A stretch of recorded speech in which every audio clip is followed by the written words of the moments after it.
Welcome back my YouTube channel sociology live study.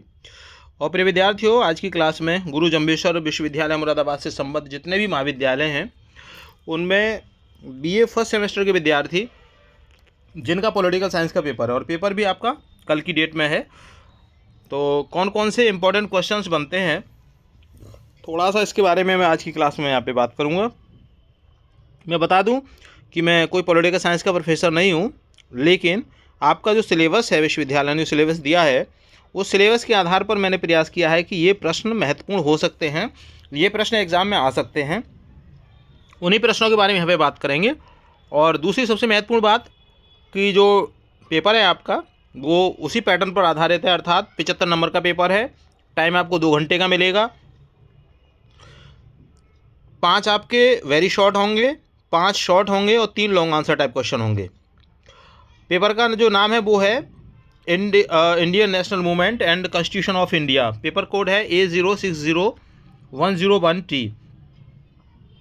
देखते हैं कि कौन कौन से प्रश्न इस पर बन सकते हैं। तो जो भी आप याद कर रहे हैं प्रिय विद्यार्थियों वो याद करिए। इसके अलावा थोड़ा सा इनको भी देख के चले जाइए, हो सकता है कि आपको इनमें से कुछ प्रश्न आपको वहाँ एग्जाम में मिल जाए।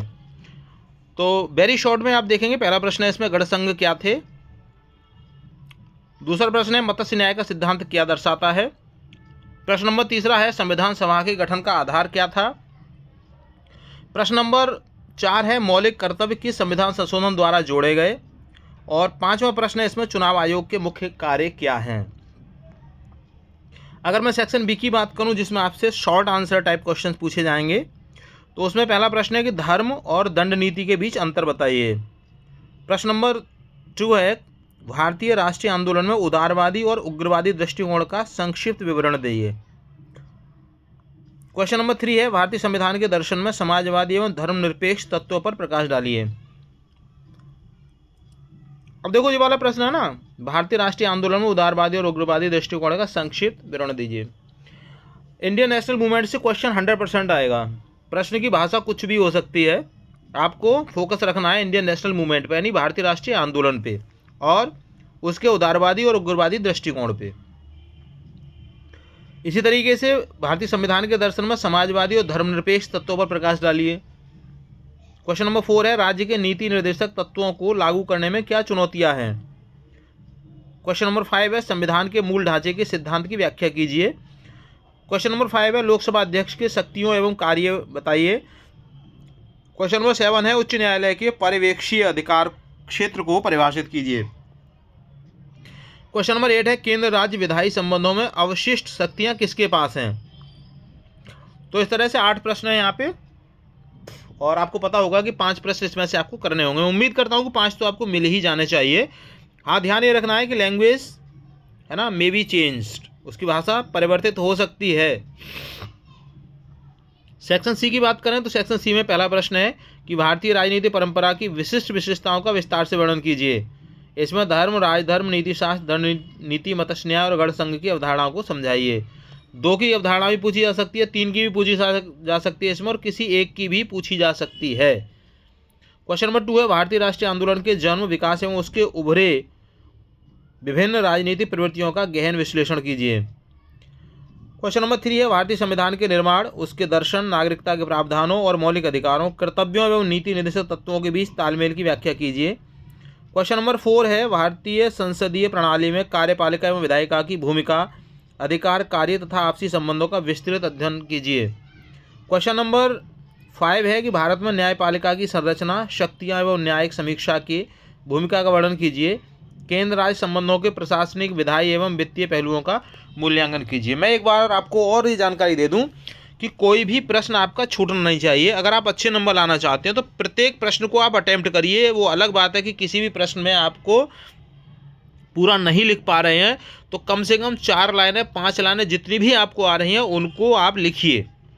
तो वेरी शॉर्ट 5, शॉर्ट 5 और लॉन्ग 3 आपको करने हैं। वेरी शॉर्ट उनको तो आप 2-2, 3-3 लाइन में भी निपटा सकते हो, कोई इशू नहीं है।